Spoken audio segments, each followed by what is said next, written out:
सखियां सब मंगल गावे, ग्वाल सब धूम मचावे।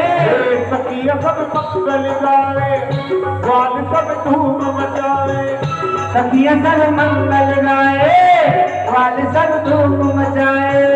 सखियां सब मंगल गाए, ग्वाल सब धूम मचाए।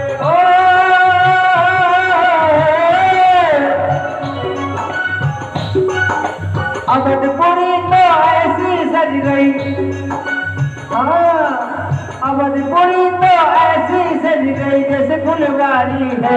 आज श्री राम की शादी है, आज श्री राम की शादी है। ओ राम की शादी है, मेरे भगवान की शादी, आज श्री राम की शादी। जय हो।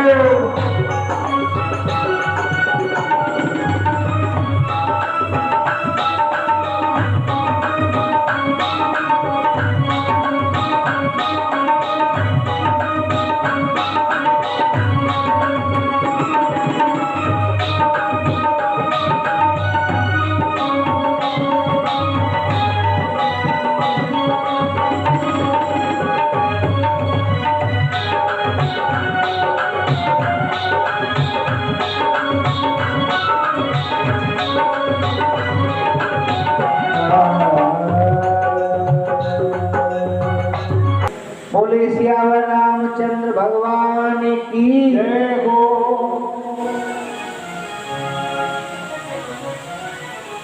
भक्तों, कथा पे ध्यान दीजिए। भगवान बहुत सुंदर विवाह करके अयोध्या में आए और पूरी अयोध्या प्रसन्न है। मंगल भवन अमंगल हारी, द्रवहु सुदशरथ अजिर बिहारी।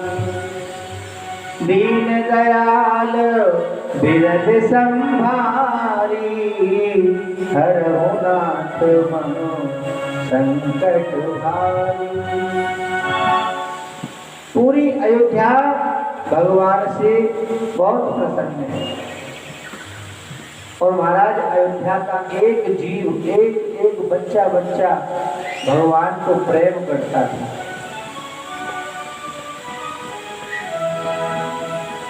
दशरथ जी के महलों में आनंद हो रहा है, बड़ी खुशी मनाई जा रही है भगवान के विवाह। लेकिन सुखदेव जी कहते हैं, परीक्षित ये ग्रस्त है, ग्रस्त में जरूरी नहीं है कि हमारे ग्रस्त में अगर खुशी है तो हमारे ग्रस्त में दुख नहीं हो सकता। ये गृहस्थाश्रम में इसमें सुख दुख चलता रहता है, कभी सुख कभी दुख, कभी सुख कभी दुख। पूरी अयोध्या खुशी मना रही है। दशरथ जी के पूरे महलों में खुशी का माहौल छाया हुआ है। लेकिन कहते हैं ग्रस्त जीवन है, कभी खुशी कभी गम भी हो जाता है। अब गम क्या हो गया? दशरथ जी ने विचार बनाया कि अब तो मेरी वृद्ध अवस्था हो गई और राजा राम का भी विवाह हो गया, अब क्यों ना राम को राजा बना दिया जाए।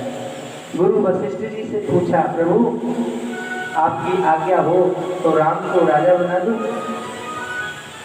राज तिलक कर दूं। वशिष्ठ जी ने कहा, हे राजन, शुभ काम के लिए, अच्छे काम के लिए कोई मुहूर्त नहीं होता। अगर अच्छा काम, कोई शुभ काम मन में आ जाए तो उसे कर देना ही चाहिए, उसके लिए रुकना नहीं चाहिए। दशरथ जी ने विचार बना लिया और ये बात न जाने कहां से मंथरा ने सुन ली। मंथरा कौन? कैकई की दासी। और मंथरा ने बात सुनी और जाके कैकई से बोल दिया, और महाराज केकई को सारी पट्टी पढ़ा दी मंत्रा ने कि अगर राजा राम बन गए तो कौशल्या राजमाता बन जाएगी, और राजमाता की जो चलती है वो और रानी की नहीं चलती। केकई कहने लगी तो मैं क्या कर सकती हूँ, मेरे पास तो कोई ऐसा साधन ही नहीं है कि मैं राजमाता बन जाऊं। बोले यही तो मैं चाहती हूँ कि आप राजमाता बनो। और वो कैसे बनोगी बताया आपको। आपको ध्यान करो, आपके 2 वचन हैं भगवान महाराज पर, और उन्होंने कहा था कि आप इनको कभी भी मांग लेना। तो आज आप दोनों वचनों में राजा दशरथ जी से मांगो। पहले वचन में मांगो अपने पुत्र के लिए राज तिलक, और दूसरे वचन में मांगो राम के लिए 14 वर्ष का वनवास, क्योंकि राम को पहले यहाँ से निकालना पड़ेगा। अगर राम जी को पहले नहीं निकाला तो राम जी के सामने भरत कभी राज तिलक नहीं करेगा अपना। महाराज पूरी मंत्रा ने पट्टी पढ़ा, और केकई ने अपने पति से वो 2 वचन मांग लिए। अब वो 2 वचन कौन से हैं? केकई ने दशरथ जी को बुलाया। दशरथ जी ने कहा कि रानी तेरे 2 वचन हैं, हमने आपको वचन भी दिया था आपको जब मांगना है मांग ले। तो आज केकई ने अपने 2 वचन मांग लिए।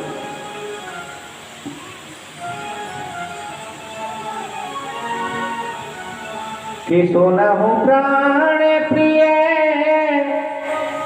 और भावत जी का, देहो एक बर भर नहीं टीका। महाराज मेरे पहले वचन में मेरे पुत्र को राज तिलक दीजिए, और दूसरा वचन क्या है? इस दूसरे वचन को बड़े धैर्य से सुनना। कि तापस वेश विशेष उदासी, 14 बरस राम बनवासी।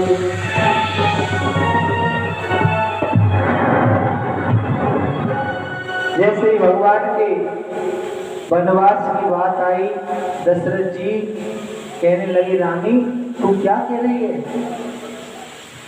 अरे रानी तूने अपने पुत्र के लिए मुझसे राज तिलक के लिए कहा, वो मुझे बात समझ में आती है,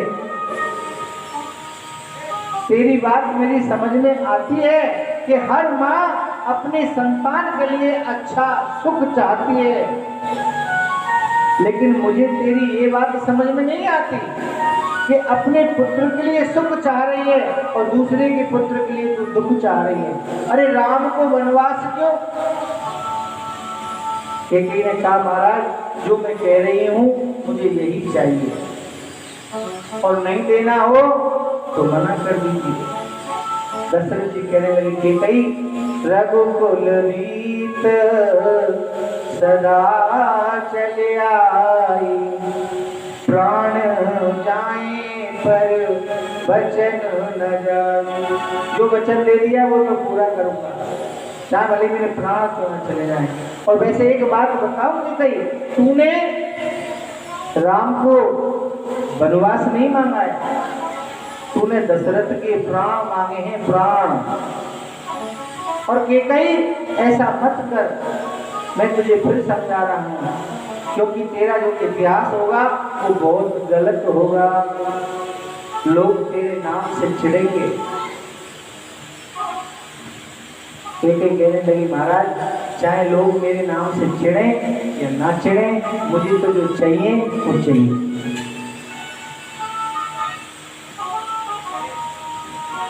भक्तों आप अच्छी तरह से जानते हो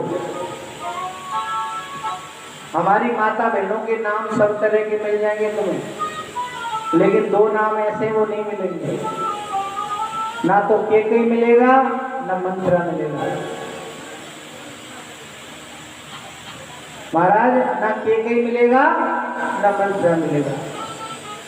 अच्छा एक बात बताएं आपको, केकई की हकीकत क्या है?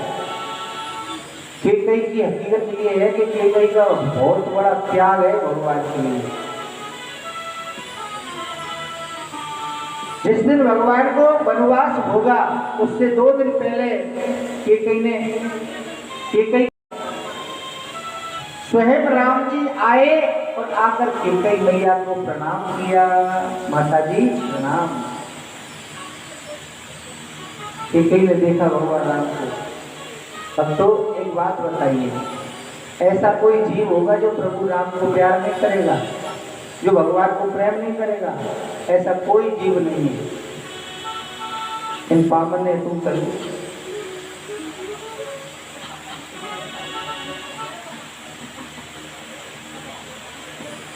ऐसा कोई जीव नहीं है जो भगवान से प्रेम न करे। और दूसरी बात यह है, राम किसको कहते हैं? राम का मतलब क्या है? रोम रोम में बसने वाले को राम कहते हैं। जो हमारे रोम रोम में बसा है वो राम है। महाराज केकई ने राम को देखा। हम क्या समझते हैं केकई को राम प्यारे नहीं थे? अरे केकई राम को कौशल्या से ज्यादा प्यार करती थी। केकई के पास जब राम जी आए तो केकई ने बहुत सुंदर स्वागत किया राम जी का। बैठो बेटा। बेटा राम बताओ तुम्हारी क्या सेवा करूं? बहुत दिन में आप मेरे महलों में आए हो। राम जी ने कहा माता मुझे सेवा नहीं चाहिए, तो मैं कुछ मांगने आया हूं आपसे, और अगर आप मुझे दे दोगी तो मेरा काम हो जाएगा, और आपने अगर नहीं दिया तो मेरा काम अधूरा रह जाएगा। केकई ने कहा ऐसा क्या है? अरे ऐसा क्या है जो मेरे राम का काम पूरा हो जाए मेरे देने से? तुम जो भी मांगोगे मैं दूंगी, मांगो क्या मांगना है? राम जी ने कहा माता ऐसे नहीं, पहले तुम दरवाजा भरो कि जो मैं मांगूंगा आप दे दोगी। केकई ने कहा ठीक है, आप जो भी मांगोगे मैं दूंगी। राम जी कहने लगे ऐसा करो मेरे सिर पे हाथ धरो, मेरे सिर पे हाथ धर के कसम खाओ कि मैं जो मांगूंगा उसे दूंगी। केकई कहने लगी बेटा दरवाजा की कही थी ना आपने, अभी दरवाजा भर ली। बोले आप मेरे सिर पे हाथ रख दो। राम जी ने सिर पे हाथ रखवा लिया केकई से, और राम जी कहने लगे माता अब सुनो मुझे क्या चाहिए। अब राम जी कह रहे माँ जो मैं आपसे मांगने के लिए जा रहा हूं, ध्यान से सुनना माता हो। भगवान राम कह रहे केकई से कि हे माता मैं जो आपसे मांगने के लिए जा रहा हूं, हो सकता है आप अगर मुझे दे दो, आपके देने से आगे संसार में आपका इतिहास खराब हो सकता है। केकई कहने लगी बेटा जिस चीज को देने से मेरा राम खुश रहे, मेरा राम प्रसन्न रहे, मुझे अपने इतिहास की कोई परवाह नहीं है। मेरा इतिहास खराब हो जाए मुझे कोई दिक्कत नहीं है, लेकिन मेरा राम खुश रहना चाहिए। राम जी कहने लगे माता मैं जो मांग रहा हूं आपसे शायद आप मुझे दे दो, उसे देने से लोग आपसे इतनी नफरत करेंगे, इतनी नफरत करेंगे कि शायद अपने बच्चों का नाम भी तुम्हारे नाम पे ना धरें, तुम्हारा नाम भी खराब हो जाएगा। केकई कहने लगी कि जिस चीज को देने से मेरा राम खुश रहे, अगर मेरा नाम भी बदनाम हो जाए तो मुझे अपने नाम की कोई परवाह नहीं है। अब तीसरी बात भगवान ने बहुत बड़ी बात कह दी राम जी ने। राम जी कहने लगे माता मैं जो आपसे मांगूंगा और आप मुझे दे दोगी, और आपने अगर वो मुझे दे दिया जो मैंने मांगा, तो हो सकता है आप विधवा भी हो सकती हो। स्त्री का सबसे बड़ा सुख होता है उसका पति। लेकिन आज कैकेयी कह रही है कि हे राम, जिस चीज को देने से और मेरा राम प्रसन्न रहे, मेरा राम खुश रहे, अगर ऐसा काम करने से अगर मैं विधवा भी हो जाऊं तो मुझे कोई परवाह नहीं है, लेकिन मेरे राम को खुशी मिलनी चाहिए। बोलो गोविंद भगवान की जय हो। जय जय श्री राम। महाराज इतना बड़ा त्याग था कैकेयी का।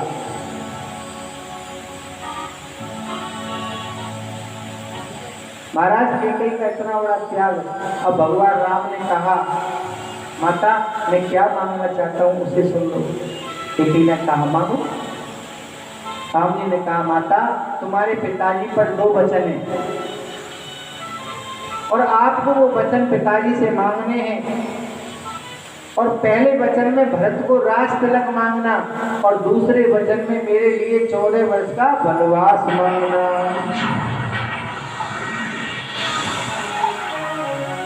महाराज कैकेयी ये सुनकर एकदम हक्की बक्की ले गई और कैकेयी कहने लगी, नहीं राम, मैं ऐसा नहीं कर सकती हूँ। आपने मुझसे जितनी भी बातें कही मुझे सब मंजूर है, लेकिन मैं मेरे राम को 14 वर्ष के लिए वनवास भेज दूं। अरे मैंने आज तक अपने राम को एक पल के लिए अलग नहीं किया, तुम 14 साल की बात कर रहे हो? मैं नहीं कर सकती ऐसा। भगवान राम ने कहा, माता वचन दिया है, मेरे सिर पे हाथ धर के कसम खाई है आपने, जो मैं कह रहा हूँ आपको करना पड़ेगा। और महाराज कैकेयी ने जब दशरथ जी से वचन मांगे और भगवान राम को वनवास हुआ। बोलो गोविंद भगवान।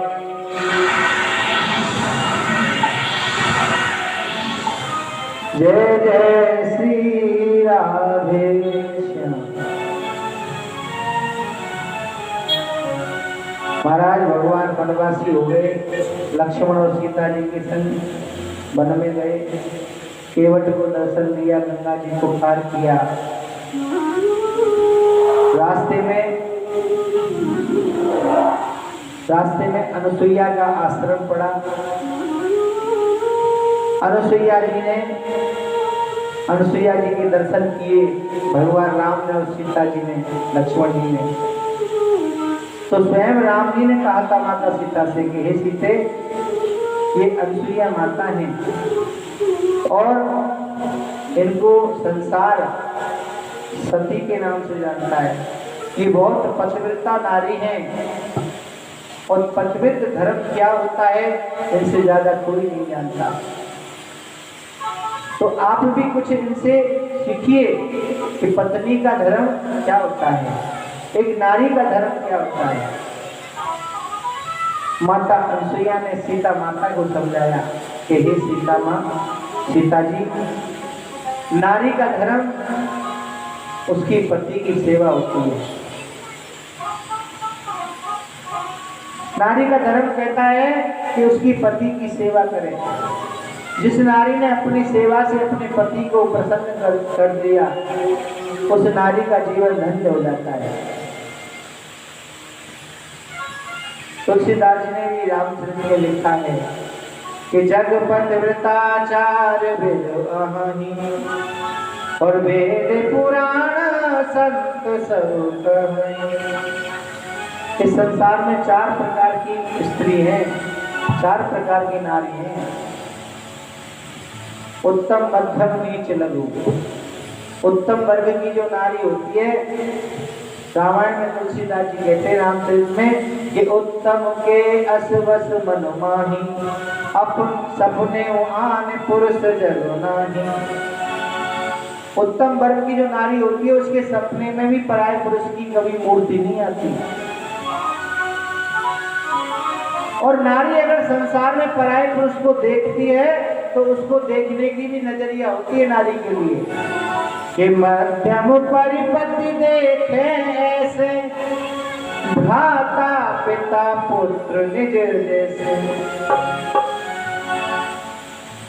नारी का धर्म क्या कहता है? सामने वाले पुरुष को अगर अपने पति के अलावा किसी और पुरुष को देख रही हो उनकी आंखें, तो अपने से बड़े को वो पिता के रूप में देखे, अपने बराबर उसको भाई के रूप में देखे, और जो अपने से छोटा है उसको अपने बालक के रूप में, अपने पुत्र के रूप में देखे। ये नारी का धर्म है।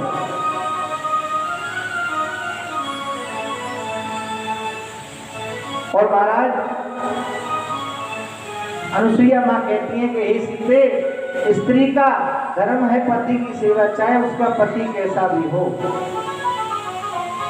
वृद्ध रोग बस जड़ धनहीना, अंध बधिर क्रोधी अतदीना। अगर किसी का पति वृद्ध है, समय से पहले पूरा हो जाए, रोगी है, जड़ है, धनहीन है, अंधा है, बहरा है, क्रोधी है या दीन है। दीन कहते हैं सीधे को, और क्रोधी कहते हैं गुस्से वाले को। अब बहुत से पति ऐसे होंगे जो हर समय अपनी पत्नी पीटते ही रहेंगे,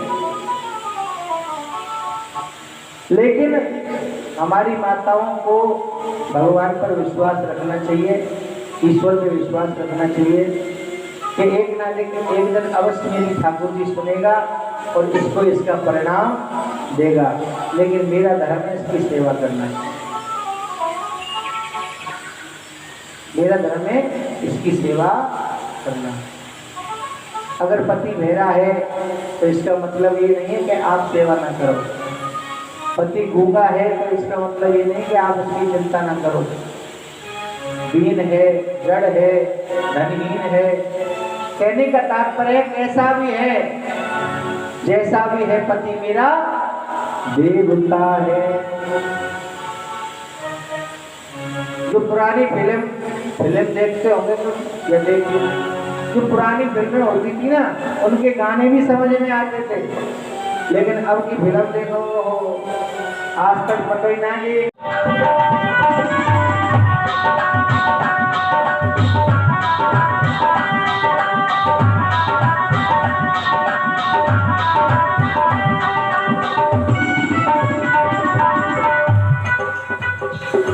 ओ सिंहासन बैठे सिया राम जी, चरणों में बैठे हनुमान जी। ओ सिंहासन बैठे सिया राम जी, चरणों में बैठे हनुमान जी।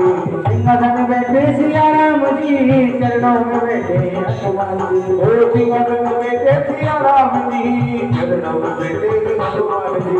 मुक्ति मिले न श्री राम के बिना, मुक्ति मिले न श्री राम के बिना, और भक्ति मिले न हनुमान के बिना। ओ मुक्ति मिले न श्री राम के बिना, भक्ति मिले न हनुमान के बिना। ओ कबीर चले न श्री राम के बिना, राम जी चले न हनुमान के बिना।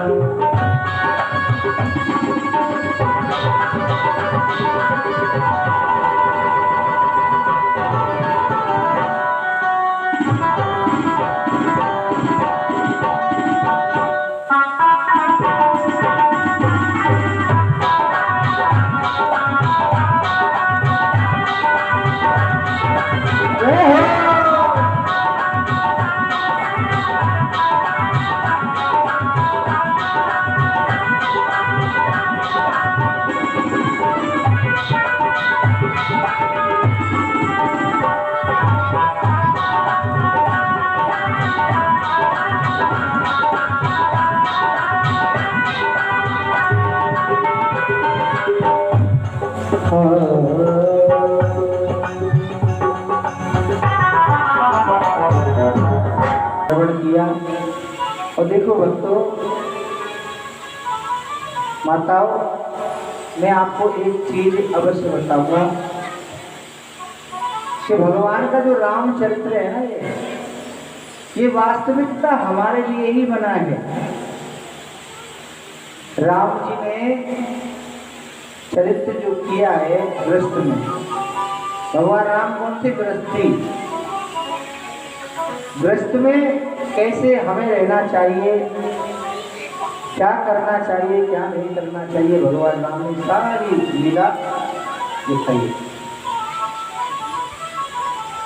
बच्चों को भी सिखाने की कोशिश की है राम जी ने लेकिन सीखेंगे भी तो। प्रातःकाल जब भगवान जगते थे तो उठते ही सबसे पहले माता पिता को प्रणाम करते थे, गुरुजनों को प्रणाम करते थे। तो हमारे घर में हमें बच्चों को सिखाना चाहिए कि बच्चे जब सुबह जगें तो मम्मी पापा को, दादी बाबा को नमस्ते करें। हम नहीं सिखाएंगे जब तक बच्चे कैसे सीखेंगे? अरे आज बच्चे अगर तुमसे करेंगे तो कल को कोई रिश्तेदार आएगा तो उससे भी करेंगे, और नहीं तो महाराज अगर आपसे नहीं करेंगे बच्चे तो रिश्तेदार से तुम कहते कहते रह जाएंगे, लेकिन वो एक दिन नहीं करेंगे क्योंकि संस्कार तुमने डाला ही नहीं। और जो संस्कार तुमने डाला ही नहीं, अब वो बालक करे कैसे? अरे मोबाइल में जो फंक्शन डाला ही नहीं है कंपनी में, फंक्शन आवे कहां से? तो संस्कार तो हमको ही डालना पड़ेगा। मैंने बहुत से माँ बाप को देखा है, मैंने बहुत से माँ बाप को देखा है, बच्चे सोते रहेंगे और मम्मी जाएगी दूध का गिलास लेके, बेटा सुबह हो गई, खड़े हो जाओ, गुड मॉर्निंग, यानी मम्मी करनी पड़ रही है बच्चा पे। लेकिन मम्मी बच्चे को समझा नहीं है कि तुझे करना है। अरे गुड मॉर्निंग को छोड़ो, गुड मॉर्निंग मत सिखाओ बच्चों को, बच्चों को सिखाओ राधे राधे बोलना, कृष्ण कृष्ण बोलना सिखाओ, राम राम बोलना सिखाओ। और ज्यादा भी अगर ज्यादा ही मॉडल हैं बच्चे तो नमस्ते करना सिखा दो। बाकी राधे राधे राम राम कृष्ण कृष्ण कहना सिखाओ। अगर आप ये संस्कार बच्चे को बचपन से डालेंगे तो मेरा दावा है वो बच्चा बुढ़ापे में तक आपकी सेवा करेगा। महाराज भगवान ने यही तो सिखाया है, रामचरित्र और क्या सिखाया? रामचरित्र का एक एक जो पाठ है सब मर्यादा से भरा हुआ है। पति को अपनी पत्नी को कैसे रखना चाहिए, भगवान राम ने सिखाया है कि हर पति को अपनी पत्नी का सम्मान करना चाहिए। जो पति अपनी पत्नी का सम्मान करता है उस घर में सदा देवता विराजमान रहते हैं, और जो पति अपनी पत्नी का सम्मान करना नहीं जानता वहां तो महाराज दैत्य वास करते हैं। दैत्य जो घर में सवेरे होते ही लठ बजे शुरू हो जाए, सवेरे से घर को पार कोई ना पा सके। दूसरी बात, पत्नी का धर्म क्या होता है ये माता सीता ने बताया है।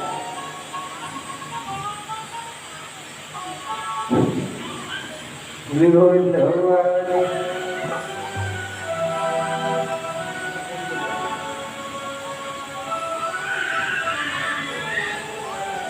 बोलो, गोविंद भगवान की का तात्पर्य है पत्नी का धर्म सीता मैया ने बहुत अच्छी तरह से बताया है। पत्नी का धर्म पति की सेवा का होता है। और देखो एक बात तो सुन लो, कहीं ऐसा मत करना पंडित जी ने कह दिया है साहब पत्नी का धर्म पति की सेवा करने का है, लेकिन रामायण में कहा है तुलसीदास जी ने कि पत्नी से पहले भी कोई और है। अब वो कौन है?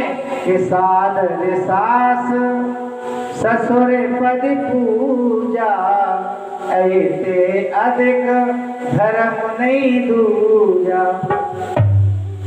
पति से पहले सास ससुर की सेवा जरूरी है।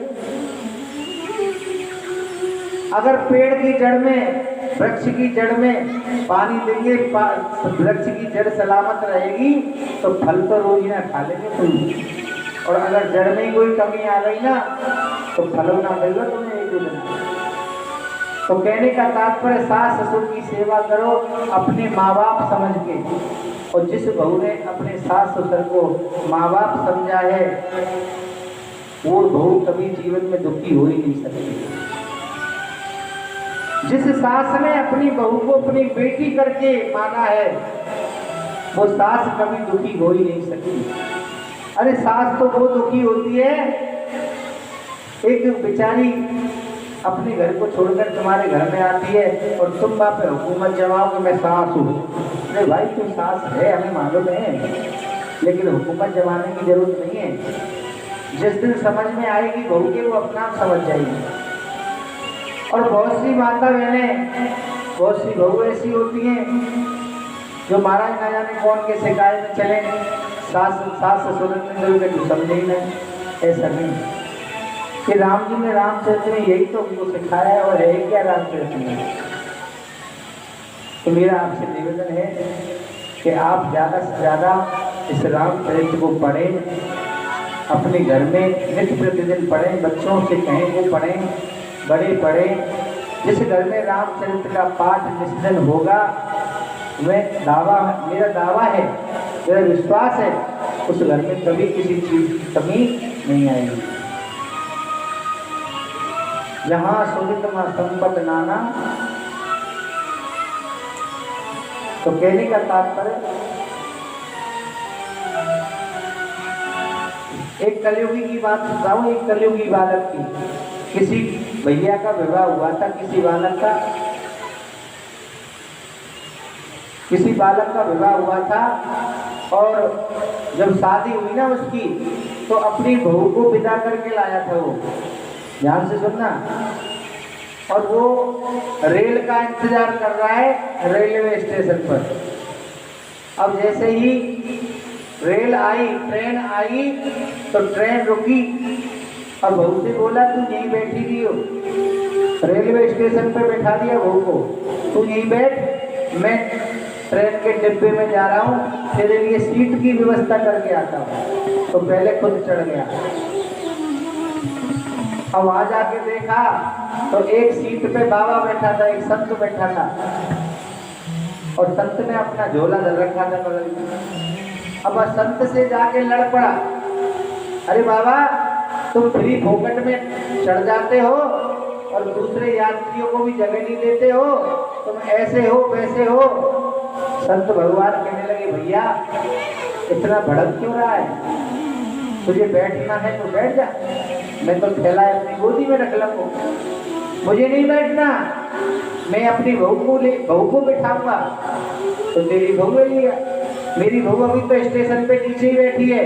संत कहने लगे, ओ पागल, ट्रेन को चली तो 10 मिनट हो गई, ट्रेन को चले 10 मिनट हो गई, तेरी बहू तो रेलवे स्टेशन पे ही रह गई। अरे बाबा मेरी तो बहू रह गई।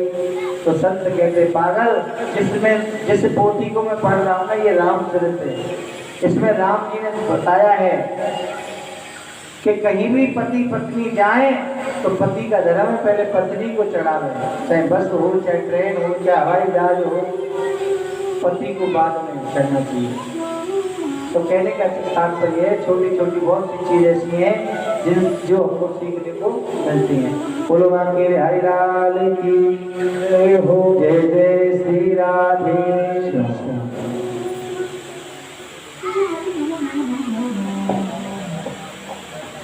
बोले गोविंद भगवान की। आइए भगवान के कृष्ण जन्म की ओर अपने ध्यान को करेंगे। जैसे आते भगवान राम राजा हुए और चारों भाइयों के दो पुत्र हुए। भगवान राम के 2 पुत्र हुए, लव और कुश।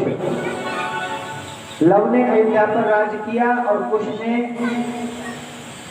आगे चल के एक नगरी है जिसका नाम है मथुरा नगरी। मथुरा नगरी पे राज्य किया और उसी राज्य को आगे चल के उग्रसेन महाराज ने किया। और उग्रसेन के पुत्र का नाम है कंस। कंस ने अपनी बहन देवकी का विवाह किया। अपने माता पिता उग्रसेन दोनों को जेल में डाल दिया। कंस एक दैत्य प्रवृत्ति का व्यक्ति था। जब उसने अपनी बहन का विवाह किया तो देवताओं ने आकाशवाणी करी और आकाशवाणी से कहा कि हे राजा कंस, तू अपनी बहन देवकी के विवाह में इतना खुशहाल है और इसका 8वां पुत्र तेरा काल है।